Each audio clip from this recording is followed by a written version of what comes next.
신앙은 마음이 먼저입니다 라고 하는 제목으로 함께 하나님의 말씀에 은혜를 나눠보려고 합니다. 이 세상에는 사람들이나 물건이나 어떤 것이든 막론하고 모든 것을 평가합니다. 뭐 좋은 물건, 나쁜 물건, 사람으로 따지자면 좋은 사람이 있기도 하고 나쁜 사람이 있기도 합니다. 그런데 참 신기한 것은 똑같은 사람인데 어떤 사람에게는 나쁜 사람이라고 하는, 불을 좀 전체 켜주시겠습니까? 어떤 사람에게는 좀 나쁜 사람이라고 하는 평가를 받는데 똑같은 사람이 또 다른 사람에게는 야, 이 사람은 정말 좋은 사람이야 라고 하는 평가를 받기도 합니다. 왜 그럴까요? 평가의 기준이 다르기 때문에 그렇습니다. 그러니까 내가 무엇을 중요하게 여기냐에 따라 사람마다 보는 눈이 달라지고 그것을 평가하는 평가도 달라질 수 있다는 것입니다. 저희 딸이 있습니다. 저희 딸에게 있어서 사람을 평가하는 기준이 있더라고요.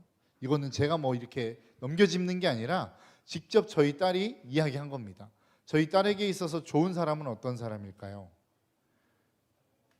잘해주는 사람도 아닙니다. 용돈 주는 사람도 아닙니다. 네? 예쁜 사람도 아닙니다. 어떤 사람이냐면 먹을 것을 주는 사람입니다. 그러니까 저희 딸에게 있어서 정말 좋은 사람은 어떤 사람이냐면 먹을 것을 주는 사람이에요. 자기에게 맛있는 거 주면 이 사람은 좋은 사람인 겁니다. 그런데 먹을 것을 안 주면 잘 모르겠습니다. 어떤 사람인지는 잘 모르겠습니다. 그러니까 사람마다 그런 기준들이 달라요. 그러니까 저희 딸이 볼 때 이 사람은 정말 좋은 사람이야 라고 이야기하는데 다른 사람이 봤을 때는 그다지 좋은 사람이 아닐 수도 있다라고 하는 것입니다. 기준에 따라 다르기 때문에 그렇죠. 그 사람이 또 어느 위치에 있는 사람이냐에 따라서 그 사람을 평가하는 기준은 또 달라질 수 있습니다. 뭐 다른 사람이 이야기하는 부분에 있어서 노를 하지 않고 무조건 다 받아들여 줍니다. 그 사람이 요구하는 것이든 무엇이 됐든 그것을 다 받아주는 사람이 여러분 있다고 한번 생각해 봅시다. 그 사람이 자신의 부모이면 참 좋겠죠. 내가 요구하는 모든 것들을 다 들어주니까, 내가 원하는 것들은 다 들어주니까 그 사람은 내가 부모라고 한다. 그 사람이 나의 부모라고 한다면 그 사람은 내 부모로서 정말로 좋은 부모가 될 수 있을 것 같습니다. 그런데 만일 그 사람이 회사에 가서도 동일한 일을 여러분 한번 한다고 생각해 봅시다. 정말로 모든 이야기들을 다 들어줘요. 그런데 내가 거래처에 갔어요. 거래처에 가서 우리 회사의 이익을 대변해야 되는데 그 회사의 이익을 다 받아들여서 그냥 가지고 와서 그 일들을 진행한다고 여러분 한번 생각해 보시겠어요? 그럼 그 사람이 그 회사 안에서 좋은 사람이 될 수 있을까요? 그렇지 않겠죠. 그러니까 이처럼 그 사람이 어떤 기준에 의해서 어떤 위치에 있어서 그 사람이 어떤 상황 가운데 어떤 일들을 벌이느냐에 따라 그 사람은 좋은 사람이 될 수도 있고 나쁜 사람이 될 수도 있다라고 하는 것입니다. 저는 이러한 것이 신앙생활에 있어서도 동일하다라고 생각합니다. 신앙생활하는 데 있어서 다 누군가에게 있어서 기준이라는 게 있습니다. 저 사람이 신앙생활이 정말로 깊은 사람이냐 아니면 신앙심이 얕은 사람이냐라고 이야기할 때 우리는 사람들마다 평가를 합니다. 그런데 어떤 사람은 뭐 그렇게 이야기할 수도 있을지 모르겠어요. 아우 저는 뭐 다른 사람의 막 평가를 하는 뭐 그런 사람 아닙니다. 그런 사람 뭐 평가질하는 뭐 이런 종류의 사람 아닙니다. 라고 이야기할 수 있을지 모르겠어요. 그런데 여러분 무의식 중에 누구나가 다 평가한다는 거 아십니까? 그런 사람에게 가서 셀리드 한번 해주시죠 라고 이야기하면 뭐라고 이야기합니까? 저는 아직 감이 아닌 것 같습니다. 이 얘기는 뭐예요? 자기 스스로를 감이 안 되는 사람으로 평가하고 있는 거예요. 자기 스스로를 평가하고 있는 거란 말이죠. 정말로 감이 되는 사람을 시키십시오 라고 하는 것은 뭐예요? 그 사람은 누군가를 향하여 이 사람은 셀리더의 감, 이 사람은 아닌 사람의 감이라고 하는 것을 평가하고 있다는 거예요. 그러니까 우리는 누구나가 다 그러한 사람들을 평가하며 살아간다는 것입니다. 그러니까 신앙생활에 있어서 이 사람은 정말로 신앙심이 괜찮은 사람, 이 사람은 아닌 사람이라고 하는 평가의 기준을 가지고 우리는 평가한단 말이에요. 그런데 우리가 그렇게 평가하는 기준이 도대체 무엇이냐라고 하는 겁니다. 이 사람이 신앙심이 깊은지 이 사람은 신앙심이 얕은지 이것을 평가하는 기준이 도대체 무엇이냐라고 하는 겁니다. 우리는 보통 그 평가의 기준을 겉으로 드러난 어떠한 말이나 행동으로 평가하는 경우들이 참 많습니다. 보통 누군가가 신앙심이 깊다라고 이야기했을 때 그 기준이 뭔가요? 그러한 신앙심이 깊은 사람은 보통 예배에 잘 출석하는 사람이겠죠. 그리고 다른 사람에 대해서 좋은 말을 하는 사람일 것입니다. 믿음의 말을 하는 사람일 것입니다. 봉사도 열심히 하고 하는 모든 행사에 빠지지 않고 잘 참석하는 사람들, 이러한 사람들을 우리는 보통 신앙심이 깊은 사람이라고 이야기합니다. 반면에 그렇게 잘 참여하지 않고 예배도 잘 빠지는 사람들에 대해서 우리는 신앙심이 얕은 사람이라고 평가할 수 있을지도 모르겠습니다. 그러니까 우리의 평가의 기준은 결국 뭐예요? 겉으로 드러난 행동이나 말이라는 겁니다. 그 말과 행동을 통해서 그 사람의 신앙심을 평가한다라는 것입니다. 그런데 여러분, 왜 우리가 이런 기준으로 그 사람의 신앙을 평가할까요? 마음을 볼 수 없기 때문에 그렇습니다. 우리가 볼 수 있는 것은 그 사람의 행동이나 그 사람의 말이 전부이기 때문에 그렇습니다. 그렇기 때문에 우리가 신앙을 평가하는 기준은 그 사람이 어떠한 행동을 하는지, 얼마나 예배에 잘 참여하는지, 예배 안에 참여했을 때는 얼마나 열정적으로 기도하고 얼마나 열정적으로 찬양을 하는지를 통해서 신앙을 판단한다라고 하는 것입니다. 그런데 과연 하나님도 그러실까라고 하는 겁니다. 하나님도 우리가 정말로 열정적으로 막 이곳에서 찬양하면, 내가 뜨겁게 막 주야 하면서 막 부르짖어 기도하면 쟤 정말로 신앙심이 특출나다 이렇게 평가하실까요? 저는 그렇지 않을 것 같습니다. 왜냐하면 하나님은 우리의 중심과 마음을 보실 수 있는 능력이 있기 때문에 그렇습니다. 그러니까 우리의 어떤 중요한 것들, 우리의 겉모습 이것뿐만 아니라 하나님은 우리의 중심을 보시기 때문에 우리의 중심이 어떤지를 하나님은 평가하고 판단한다라고 하는 것입니다. 오늘 성경은 구약 성경의 맨 마지막에 나와 있는 성경입니다. 그 성경 속에서 하나님이 이스라엘 백성들을 향하여 하나님의 속마음을 이야기하고 계세요. 오늘 본문 10절입니다. 너희 가운데서라도 누가 성전문을 닫아 걸어서 너희들이 내 제단에 헛된 불을 피우지 못하게 하면 좋겠다. 나는 너희들이 싫다. 나 만군의 주가 말한다. 너희가 바치는 제물도 이제 나는 받지 않겠다라고 이야기합니다. 그러니까 하나님이 지금 이스라엘 백성들을 향하여 뭐라고 말씀하는 거예요? 너희들이 이제 교회 오지 마. 너희들이 이제 성전에 더 이상 오지 않아도 괜찮아. 왜냐하면 나는 너희들의 제사를 받지 않을 것이기 때문이야. 너희들이 바치는 제물도 나는 이제 더 이상 받지 않을 거야. 그러니까 너희들의 성전문을 누군가가 걸어 닫아도 괜찮아. 누군가가 제물을 바치지 못하도록 가로막아도 괜찮아. 오늘날로 이야기하면 이 교회 문 닫겠다는 거예요. 너희들이 와서 예배를 드려도 내가 그 예배 받지 않겠다는 겁니다. 우리가 봉헌하지 않습니까? 그 봉헌을 드려도 내가 그 봉헌 받지 않겠다라고 하나님이 말씀하고 있다라는 것입니다. 여러분, 우리의 예배를 좀 점검해 보셨으면 좋겠어요. 우리의 예배가 하나님 앞에서 이러한 예배는 아닌지, 하나님이 너희들 예배 문 제발 좀 걸어 잠궜으면 좋겠어 라고 하는 그런 예배는 아닌지 우리 스스로에게 좀 질문 던져보셨으면 좋겠습니다. 정말로 우리가 하나님이 나는 기뻐하시는 예배를 드리고 있어 확신하실 수 있습니까? 내가 이 자리에서 드리는 예배, 하나님이 내 예배만큼은 받으시겠지라고 여러분 확신하실 수 있어요? 만일 그렇지 않다고 한다면 우리의 예배를 하나님 앞에 다시 한번 점검해 볼 수 있어야 됩니다. 하나님이 정말로 기뻐 받으시는 예배를 드릴 수 있는 저와 여러분들의 삶의 예배가 될 수 있기를 주님의 이름으로 축복합니다. 그렇다고 한다면 하나님은 왜 이스라엘의 예배를 받으시지 않겠다라고 선언하고 있느냐라고 하는 거예요. 왜 하나님이 그 예배를, 그 제물을, 그 성전의 문을 걸어 닫았으면 좋겠다라고 말씀하고 있느냐라고 하는 것입니다. 그것은 바로 오늘 본문 6절에 나옵니다. 아들은 아버지를 공경하고 종은 제 주인을 두려워하는 법인데 내가 너희 아버지라고 해서 너희가 나를 공경하기로라도 하였느냐? 내가 너희 주인이라고 해서 너희가 나를 두려워하기라도 하였느냐? 나 만군의 주가 말한다. 제사장들아, 너희가 바로 내 이름을 멸시하는 자들이다. 그러나 너희는 우리가 언제 주님의 이름을 멸시하였습니까? 하고 되묻는다. 지금 이스라엘의 상황이 어떤 상황이에요? 이스라엘의 제사장들이 하나님을 멸시하고 있는 상황입니다. 그래서 말라기 선지자를 통해서 그 제사장들에게 경고하고 있는 내용이에요. 너희들 왜 나 멸시해? 라고 이야기하는데 정작 제사장들은 지금 뭐라고 이야기하는 거예요? 우리가 언제 하나님을 멸시했어요? 라고 이야기하고 있는 거라고. 하나님, 나는 하나님 멸시한 적 없어요. 하나님, 그렇게 하나님의 책망을 받을 만한 행위를 나는 한 적이 없다고요 라고 지금 반문하고 있는 거라고요. 여러분, 이 땅에 답이 없는 사람들이 있습니다.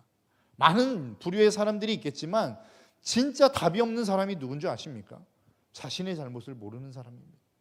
내가 잘못하고 있는데 자기가 지금 잘못된 길을 걸어가고 있다는 것 자체도 인식하지 못하는 사람은 여러분 답이 없어요.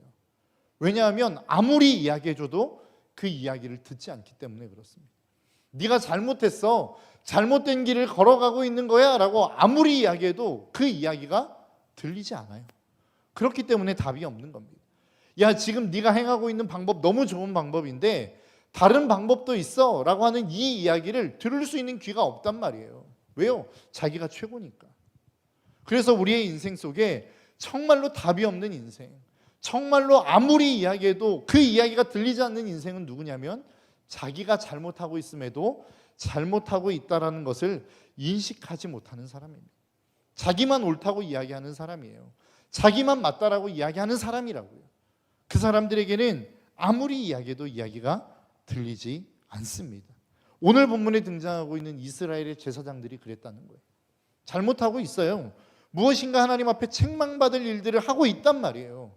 그런데 문제는 뭐예요? 자신들이 그렇게 책망받을 짓을 나는 하지 않았어요 라고 이야기하고 있다라는 것입니다. 자기만의 세계에 갇혀서 더 이상 하나님의 음성조차도 들을 수 없는 그러한 사람들이 바로 이스라엘의 제사장들이었다라고 성경은 말씀하고 있습니다. 그렇다고 한다면 지금 이스라엘의 제사장들에게 있어서 문제가 무엇이냐라고 하는 거예요. 그들에게 있어서 무엇이 잘못되었냐라고 하는 것입니다. 제사장들은 어떻게 하나님의 이름을 멸시했느냐라고 하는 겁니다. 오늘 7절과 8절의 말씀입니다. 너희는 내 제단에 더러운 빵을 바치고 있다. 그러면서도 너희는 우리가 언제 제단을 더럽혔습니까? 하고 되묻는다. 너희는 나 주에게 이렇게 상을 차려주어도 된다고 생각한다. 눈먼 짐승을 제물로 바치면서도 괜찮다는 거냐? 절뚝거리는 병든 짐승을 제물로 바치면서도 괜찮다는 거냐? 그런 것들을 너희 총독들에게 바쳐보아라. 그가 너희를 반가워하겠느냐? 너희를 좋게 보겠느냐? 나 만군의 주가 말한다 라고 이야기하고 있습니다. 지금 이스라엘 제사장들에게 행해지는 첫 번째 모습이 뭐라는 거예요? 더러운 빵을 드렸다는 거예요. 그런데 이 더러운 빵이라고 이야기할 때 더럽다, 더러운이라고 하는 이 단어는 원어적인 의미로 보면 뭐냐면 더럽혀졌다라고 하는 의미예요. 그러니까 빵 자체가 더러운 게 아니라 이 빵을 더럽게 만드는 존재가 있다라는 거예요. 그게 누구라는 거예요? 제사장들이라는 거예요. 그러니까 원어적인 의미로 보면 이 더러운 빵이라고 하는 것은 무엇에 기인하냐면 다른 사람을 죽인 어떠한 흘린 피, 보복의 피, 아니면 다른 말로 표현하자면 일반적인 죄를 범하는 그 죄, 그것이 이 빵을 더럽히고 있다라는 거예요. 그러니까 너희들이 지금 어떠한 죄를 지으면서 그 하나님 앞에 나아가는 제물을 드리는데 그 제물이 너희로 말미암아 더럽혀졌다는 거예요. 너희들의 삶이 뒷받침되어지지 않아서 이 빵이 더럽혀졌다는 거예요.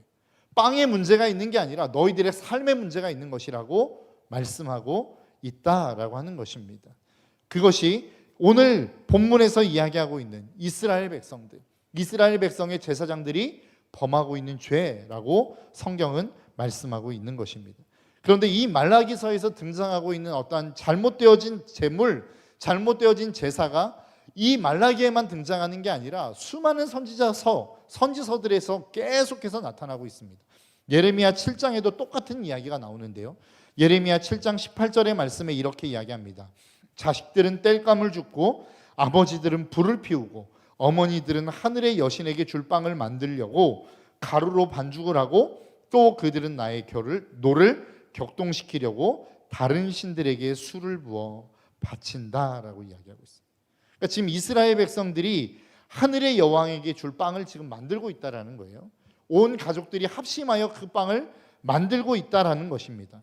그런데 성경에서 이야기하고 있는 이 하늘의 여신이 누구냐, 하늘의 여왕이 누구냐라고 했었을 때 뭐 의견은 좀 분분합니다. 그게 뭐 아스타롯이냐 아니면 뭐 아세라냐 뭐 이런 많은 분분한 의견들이 있지만 하나로 통일되어지는 의견 중에 하나가 무엇이냐면 바벨론과 아수르에서 섬기는 풍요의 신이었다는 거예요. 그러니까 그 백성들에게 풍요로움을 선사하는 신에게 지금 이들은 제사하고 있는 것입니다. 그렇다고 한다면 여러분 한번 생각해 보시겠습니까? 이스라엘 백성들이 하나님을 제사하지 않았나요? 하나님에게 이렇게 여신에게, 여왕에게, 하늘의 여왕에게 빵을 구워 바치는 제사를 드리면서 이스라엘 백성들은 하나님을 아예 예배하지 않았느냐, 하나님에게 아예 제사를 드리지 않았느냐라고 하는 거예요. 아니요, 그렇지 않았어요. 이스라엘 백성들은 여전히 성전에서 하나님을 예배하는 모습들이 있었습니다. 제사하는 모습이 있었습니다. 그렇게 제사를 드리면서 동시에 하늘의 여왕에게 빵을 드리는 제사를 드리고 있었다라는 것입니다. 그러면 왜 이렇게 이스라엘 백성들은 하나님도 섬기고 하늘의 여왕도 섬겼느냐라고 하는 거예요. 어떻게 보면 보험이겠죠. 내가 지금 당장 하나님을 떠나가면 하나님의 경고의 말씀과 같이 내가 하고 있는 이 일들이 잘 되지 않을까 봐, 아니면 내가 누리고 있는 이것들을 빼앗길까 봐, 아니면 내가 원하는 것들이 있는데 하나님이 그 소원을 이루어 주시지 않을까 봐 보험처럼 하나님을 붙잡고 있는 거예요. 그리고 실제로는 무엇을 추구하고 있는 것입니까? 그들의 삶의 풍요로움을 쫓아 살아가고 있는 거예요. 그게 이스라엘 백성들의 모습이었다는 거예요. 그 모습을 하나님은 싫어했다는 거예요. 그 모습에 하나님은 경노했다라고 성경은 말씀하고 있는 것입니다. 이와 비슷한 말씀이 이사야 31장 1절에도 똑같이 나옵니다. 도움을 청하러 이집트로 내려가는 자들에게 재앙이 닥칠 것이다. 그들은 군마를 의지하고 많은 병거를 믿고 기마병의 막강한 힘을 믿으며 이스라엘의 거룩한 분은 바라보지 않고 주님께 구하지도 않는다라고 이야기하고 있습니다. 여러분 한번 생각해 보시겠습니까? 지금 이스라엘 백성들이 전쟁을 해야 돼요. 전쟁을 해야 되는데 자신들의 힘이 부족함을 알고 이집트의 군사를 지금 사오는 겁니다. 그러면 그게 뭐가 잘못됐냐는 거예요. 여러분, 내 힘이 부족해서 누군가에게 도움을 청하는 행위 자체가 잘못되었나요? 그렇지 않죠. 여러분, 하나님이 우리에게 공동체를 주신 이유가 그것 아닙니까? 나에게 없는 재능 다른 사람들을 통해서 채우라고 이 공동체를 주신 거 아니에요? 결혼 제도도 마찬가지라는 거예요. 남자가 뭔가 좀 모자랐어요. 모자란 존재예요. 그래서 돕는 배필로 여성을 붙였단 말이에요. 그래서 도움을 받는 게 뭐가 문제냐는 거예요. 이스라엘 백성들이 지금 그런 상황 아닙니까? 전쟁을 해야 되는데 자신의 힘이 부족해요. 그래서 이집트로 가서 군사들에게 도움을 요청하는 게 뭐가 문제냐는 거예요. 그런데 그 행위 자체가 문제가 아니라고 성경은 우리에게 말씀하고 있는 거예요. 이사야 31장 1절의 후반절을 한번 보시겠습니까? 그들은 군마를 의지하고 많은 병거를 믿고 기마병의 막강한 힘을 믿으면서, 여기까지는 괜찮아요. 그런데 그 다음 말씀입니다. 이스라엘의 거룩한 분은 바라보지 않고 주님께 구하지도 않는다라고 이야기합니다. 이게 문제라는 거예요. 다른 어떠한 도움, 나에게 없는 능력을 다른 사람을 통해서 도움받는 게 문제가 아니라 여호와 하나님을 바라보지 않았다는 거예요. 그 하나님을 믿지 않았다는 거예요. 그 하나님을 신뢰하지 않았다는 겁니다. 이게 문제였다는 거예요. 우리의 인생 속에 수많은 도움들 필요합니다. 그 도움을 위해서 저와 여러분들에게 부져주신 사람들이 있단 말이에요. 그런데 문제는 뭐예요? 그 사람만을 바라보는 게 문제라는 겁니다. 하나님이 계시고 그 하나님의 도움이 있고 그 하나님의 얼굴을 바라봐야 되는데 그 하나님의 얼굴은 그냥 잊어버린 채 그 사람에게만 집중하는 게 문제다라고 성경은 이야기하는 거예요. 그러니까 어떠한 행위에 있어서 그 행위가 문제되는 게 아니라 그 행위 속에서 내가 하나님을 잃어버리는 마음이 문제라고요. 그 하나님을 의지하지 않는 그 마음이 우리의 삶의 문제라고 성경은 우리에게 말씀하고 있는 것입니다. 오늘 본문에 있어서도 똑같은 이야기 아닙니까? 하나님이 이스라엘 백성들에게 이야기하는 너희들이 지금 제사를 드리는 그 제사의 행위가 문제예요? 아니요, 그렇지 않아요. 그 행위가 문제가 아니라 그 행위를 하고 있는, 그 제사를 드리고 있는 너희들의 마음에 문제가 있다라고 이야기하고 있는 거예요. 오늘 본문 7절입니다. 7절에 뭐라고 말씀하고 있냐면, 오늘 너희는 내 제단에 더러운 빵을 바치고 있다. 그러면서도 너희는 우리가 언제 제단을 더럽혔습니까? 하고 되묻는다. 너희는 나에게 이렇게 아무 상을 차려주어도 된다고 생각한다. 문제가 어디에 있는 거예요?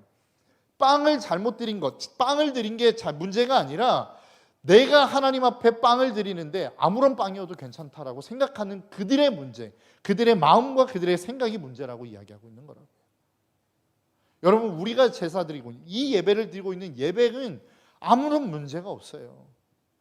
그런데 하나님이 기뻐 받으시지 않는 예배는 뭐라는 거예요? 뭐 그냥 시간이 남으니까 그냥 드리면 되지 뭐. 내가 그냥 예배의 시간이 되었으니까 예배 드리면 되지 뭐. 이 예배 차라리 안 드리는 게 낫다는 거예요. 내가 예배를 드리는데 뭐 그냥 예배 드리는 거지 뭐. 이런 마음의 자세 하나님 화나게 한다는 거예요. 차라리 예배를 안 드리는 게 낫다는 거예요. 그러한 예배로 가득 차 있는 지금 이스라엘의 제사 하나님이 받지 않으시겠다는 거예요. 차라리 그 예배 닫아버렸으면 좋겠다는 거예요. 여러분, 어떤 마음으로 이 예배 자리에 나와 계십니까? 시간이 남아서 그냥 예배 드리십니까? 아니면 내가 정말로 시간이 없는 중에도 이 예배의 자리에 와 앉아 있는 이유가 앞에서도 여러분들에게 말씀드린 것처럼 지금 내가 누리고 있는 무엇인가가 있는데 그 누리고 있는 무엇인가를 하나님이 뺏어갈까 두려워 이 자리에 앉아 계십니까? 내가 원하는 무엇이 있는데 하나님을 예배하지 않는 이 자리를 떠나면 하나님이 왠지 이것을 걷어가실 것 같으니까 이 자리에 나와 계십니까? 차라리 예배 안 드리는 게 낫다는 거예요. 하나님이 그 예배 안 받으시겠다는 거예요. 여러분, 우리의 삶 속에 내가 어떠한 의도로 하나님 앞에 예배 드리고 있는지를 좀 다시 한번 점검해 보셨으면 좋겠어요. 정말로 내가 하나님을 기대하는 마음, 그 하나님을 갈급해하는 마음으로 그 하나님이 내 인생 가운데 찾아오셔서 어떤 방식으로든 내 삶에 간섭하시기를 소망하는 마음으로 내가 이 자리에 나와 있는지, 아니면 내가 무엇인가 이 예배 자리를 드리지 않으면, 이 예배의 자리를 지키지 않으면 무엇인가 하나님이 나에게서 내가 원하는 무엇인가를 거두어 가실 것 같으니까 이 자리에 나와 있는 것인지, 이 예배의 자리가 정말로 하나님 앞에 기쁨과 감사함으로 드리는 예배인지, 아니면 하나님과의 거래를 위해서 나온 예배인지 우리 스스로에게 좀 점검해 보셨으면 좋겠어요. 이스라엘 백성들이 제사를 안 드린 게 아니었다니까요. 제사의 행위가 없었던 게 아니었다니까요. 우리와 똑같이 예배 드렸어요. 열정적으로 찬양했고 우리 함께 주여 한번 외치고 기도합시다, 부르짖어 기도했다니까요. 그런데 하나님이 그 제사 안 받으시겠대요. 하나님이 그 제사 더 이상 안 받으시겠다라고 선언하셨다니까요. 여러분, 우리의 예배가 그런 예배가 되면 어떻게 되겠어요? 여러분, 우리의 예배가 그런 예배이면 여러분 얼마나 우리의 예배가 비참하겠습니까? 나는 시간을 드렸다라고 생각했어요. 나는 충분하게 하나님 앞에 헌신했다고 생각했어요. 물질도 드렸다라고 생각했어요. 그런데 주님 앞에 섰는데 네가 언제 나 예배했어? 너 나 멸시했잖아 라고 한다면 여러분, 이 감당을 어떻게 하시겠어요? 하나님 앞에서 이 예배, 우리는 그토록 잘했다라고 생각했는데 하나님 앞에서 이 책망 우리가 어떻게 받을 거냐는 거예요. 저와 여러분들의 삶의 예배를 다시 한번 점검해 보셨으면 좋겠습니다. 여러분, 이 예배는 그냥 그렇게 와서 그럭저럭 때울 수 있는 예배가 아닙니다. 이 예배는 주님의 피값으로 우리에게 주어진 귀하고 복된 시간이에요. 주님의 그 희생으로 말미암아 우리에게 주어진, 하나님을 믿는 하나님의 백성들에게만 주어진 특권이라고요. 하나님을 예배할 수 있는 이 예배는 아무나 할 수 있는 게 아니에요. 오직 하나님의 백성들, 하나님의 피값으로 죄 용서받은 하나님의 사람들에게만 주어진 하나님의 특권이란 말입니다. 여러분, 이 특권을 잊지 않으셨으면 좋겠어요. 우리의 예배가 그러한 예배가 되지 않았으면 좋겠어요. 하나님과 거래하는 식으로 예배하는 예배가 되지 않았으면 좋겠어요. 여러분, 만일 우리가 이 예배를 하나님과 거래하는 이해관계로 생각하면 반드시 이 예배는 망하게 되어 있습니다. 우리의 인생은 망하게 되어 있다고요. 여러분, 한번 생각해 보시겠어요? 이해관계라고 하는 건 뭐예요? 함께 이해관계를 맺는 그 나와 상대방이 서로에게 유익이 되는 것들이 있어야만 이해관계가 형성이 되는 겁니다. 내가 그 사람에게 줄 유익도 있어야 되지만 상대방이 나에게 줄 유익도 있어야만 이해관계가 형성이 되는 거라고요. 그럼 하나님과 나와의 관계 속에서 우리가 이것들을 주고받는 관계의 이해관계로 여러분 한번 생각해 보시겠어요? 우리는 하나님으로부터 받을 게 참 많죠. 하나님이 이미 이 땅 가운데 생성해 놓으신 모든 것들이 하나님의 것입니다. 공기, 물, 햇빛, 그리고 내가 이 땅 가운데 먹고 살 수 있는 모든 것들이 하나님으로부터 오는 거예요. 내 육신이 살기 위해서는 하나님의 도움이 필요합니다. 육신만 그렇습니까? 정서적인 것도 그렇죠. 우리는 언제나 늘 우울할 수밖에 없는 존재 아니에요? 죄악 가운데 사로잡혀 있어 언제나 늘 죽음으로 갈 수밖에 없는 존재 아니냐고요. 그러니까 우리의 인생은 언제나 늘 절망 가운데 있을 수밖에 없는 존재예요. 이 절망을 희망과 소망과 기쁨과 감사와 행복으로 바꿀 수 있는 것은 주님밖에 없습니다. 그러니까 정서적으로도 우리는 주님이 필요해요. 뭐 영적으로는 말할 게 없겠죠. 하나님과의 관계를 이어나갈 수 있는 방법은 주님밖에 없는 거 아니에요? 그러니까 우리는 육적으로나 정신적으로나 영적으로 봤을 때 하나님이 필요한 존재예요. 그러면 하나님의 입장에서 보자고요. 하나님에게 있어서 우리가 필요한가요? 어떠한 성과를 위해서라고 한다면 하나님이 우리가 필요해요? 뭐가 필요해요? 하나님에게 있어서 돈이 필요한가요? 하나님에게 있어서 뭐 건물이 필요해요? 하나님에게 있어서 뭐 차가 필요하나요? 아무것도 필요 없어요. 그러니까 이해관계로 보자면 우리는 하나님을 필요로 하지만 하나님은 우리가 필요 없다고요. 그러니까 이해관계로 하나님에게 접근하면 이 인생은 망하는 인생이 될 수밖에 없어요. 그렇기 때문에 하나님이 우리에게 무엇으로 접근해 오셨나요? 사랑이라고 하는 단어로 우리에게 접근해 오셨어요. 오늘 본문 한번 봅시다. 오늘 본문 2절과 3절입니다. 하나님께서 우리에게 접근해 오시는 방법에 대해서 이야기합니다. 나는 너희를 사랑한다. 주가 말한다. 그러나 너희는 주님께서 우리를 사랑하신다는 증거가 어디에 있습니까? 하고 묻는다. 에서는 야곱의 형이 아니더냐? 주가 말한다. 그런데도 내가 야곱은 사랑하고 에서는 미워하였다. 에서가 사는 언덕은 벌거숭이로 만들고 그가 물려받은 땅은 들짐승에게 넘겨주었다라고 이야기해요. 그러니까 지금 하나님이 이스라엘 백성에게 접근하는 방식이 뭐예요? 나 너에게 이거 필요해. 너는 나에게 뭐 줄 수 있어? 라고 접근하시지 않잖아요. 뭐라고 접근해요? 나 너 사랑하거든? 너는 나에게 어떻게 할래? 라고 물어보시는 거예요. 나는 너에게 사랑으로 접근하는 거야. 나는 너와 사랑의 관계를 맺고 싶어. 너는 나에게 어떻게 할래? 라고 물어보시는 거라고요. 그러면 여러분들은 뭐라고 대답하시겠어요? 하나님, 내가 예배 드릴 테니까 하나님 나에게 돈 좀 주세요. 나에게 성공 좀 주세요. 라고 이야기하시겠어요? 여러분 굳이 우리가 이야기한다고 한다면 하나님이 우리의 예배를 필요로 하시겠습니까? 하나님에게 있어서 우리의 예배가 필요해요. 하나님이 우리의 예배를 필요로 하는 조건은 하나밖에 없어요. 하나님이 우리를 사랑하시기 때문이에요. 하나님이 우리를 사랑하시기 때문에 우리의 예배가 기쁨이 되는 거라고요. 그걸 반대로 이야기해 볼까요? 더 이상 하나님이 우리를 사랑하시지 않으면 우리의 예배는 그분에게 의미가 없어요.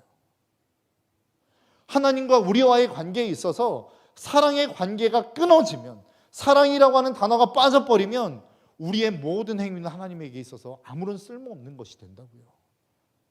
그래서 우리가 붙들어야 되는 게 무엇입니까? 사랑이에요. 그 사랑에 있어서 가장 중요한 게 뭐예요? 마음이란 말이에요. 우리는 언제나 늘 마음은 뒷전이에요. 하나님, 내가 무엇 드릴 테니까 이거 주세요. 우리는 늘 마음 없는 것들로 하나님께 다가가는 경우들이 많지 않습니까? 근데 하나님이 우리에게 진짜 원하시는 건 뭐냐? 마음이란 말이에요. 마음 빠지면 하나님에게서는 아무것도 의미 없어요. 우리가 드리는 것 하나님에게 필요 없어요. 그래서 하나님이 우리에게 요구하시는 게 무엇입니까? 아모스 5장 4절은 이렇게 우리에게 그 답을 주고 있습니다. 나 주가 이스라엘 가문에 선고한다. 너희는 나를 찾아라. 그러면 산다라고 이야기하고 있어요. 하나님이 우리에게 요구하시는 게 뭐예요? 하나님을 요구하라고 이야기하고 있는 거예요. 하나님을 찾으라고 이야기하는 거예요. 하나님 자신을 간구하라고 이야기하고 있는 거예요. 다른 말로 이야기하면 하나님에 대한 마음을 쏟으라는 겁니다. 여러분, 우리의 신앙생활에 있어서 마음 빠지면 아무것도 아니에요. 그 마음 빠지면 하나님 절대 기쁘시게 할 수 없어요. 그 마음이 없는 예배, 마음이 없는 기도, 마음이 없는 말씀, 마음이 없는 봉사, 마음이 없는 예물, 마음이 없는 헌신, 하나님에게 무슨 의미가 있냐고요. 그 마음 빠진 모든 것들 가지고 주님 앞에 섰을 때에 하나님, 내가 이렇게 드렸는데요, 나는 받은 적 없어 라고 이야기하실 거란 말이에요. 오늘 제사장들처럼, 이스라엘 백성들의 제사장들처럼, 하나님, 나는 주님 앞에 제물도 드렸어요, 제사도 드렸어요, 헌신도 드렸어요 라고 이야기하는데 하나님은 나는 받은 적 없다는 거예요. 우리도 그럴 수 있다고요. 하나님이 아닌 다른 것들, 하나님께 마음 들이지 않는 어떤 다른 것들을 가지고 주님 앞에 나아가면 나는 너 받은 적 없어 라고 하나님이 반드시 이야기하실 거란 말입니다. 여러분, 저와 여러분들의 삶이 주님 앞에 마음을 들이며 나아가는 저와 여러분들의 삶이 되셨으면 좋겠습니다. 여러분, 신앙의 싸움은 마음의 싸움입니다. 내가 얼마나 하나님을 사랑할 수 있느냐 없느냐의 싸움, 내가 얼마나 그 주님의 뜻을 쫓아 살아가고자 하는 마음이 있느냐 없느냐의 싸움이라고요. 여러분, 주님 다 알아요. 우리가 넘어질 수밖에 없는 존재라는 거 주님 다 알아요. 우리가 선한 것이 나올 수 없다는 거 주님 다 알아요. 그럼에도 불구하고 하나님은 그 마음을 받으시겠다는 거예요. 내가 정말로 좋은 마음으로 나의 가장 좋은 것들을 드리고자 하는 그 마음을 주님이 받으시겠다는 거예요. 여러분, 하나님 앞에 우리가 가지고 있는 것, 하나님께 필요한 게 뭐가 있냐고요? 아무것도 없단 말이에요. 하나님이 우리에게 요구하시는 것은 단 하나예요. 우리의 마음입니다. 그래서 신앙생활에 있어서 마음이 없으면 그것은 신앙생활이 아니에요. 하나님께 나아간다라고 이야기하면서 그 하나님을 향한 마음이 없으면 그것은 신앙생활이 아니라고요. 여러분, 꼭 기억하시기를 바랍니다. 여러분, 주님 앞에 마음을 드리십시오. 여러분들의 사랑을 드리십시오. 마음 없는 예물 안 드리셔도 괜찮아요. 내가 하나님께 마음이 없어요, 하나님을 사랑하는 마음이 없어요, 예물 안 드려도 괜찮습니다. 예배 안 나오셔도 괜찮습니다. 그런데 정말로 여러분들의 마음속에 하나님, 내가 그 하나님을 찾고 싶습니다, 그 하나님을 만나고 싶습니다, 그 하나님을 기대하고 싶습니다라고 하는 마음이 있다면 여러분, 주님 앞에 나와 엎드리십시오. 그리고 그렇게 마음이 있는데 내 마음 가운데 그 하나님을 사랑하는 마음이 없다고 한다면 하나님이 반드시 그 마음을 회복시키실 겁니다. 하나님이 반드시 그 마음을 일으켜 세우실 것입니다. 여러분, 정말로 우리가 신앙생활하며 정말로 하나님 앞에 나아가며 이제 여러분들의 인생이 얼마나 남았는지 잘 모르겠습니다. 그리고 주님이 언제 오실지 저도 잘 모르겠습니다. 그러나 주님이 오실 그날까지, 내가 주님 앞에 서는 그날까지 정말로 이 신앙생활 마음 들이며 나아갈 수 있는 저와 여러분들의 삶이 되시기를 주님의 이름으로 축복합니다. 이 시간 우리 함께 찬양하며 나아갔으면 좋겠습니다.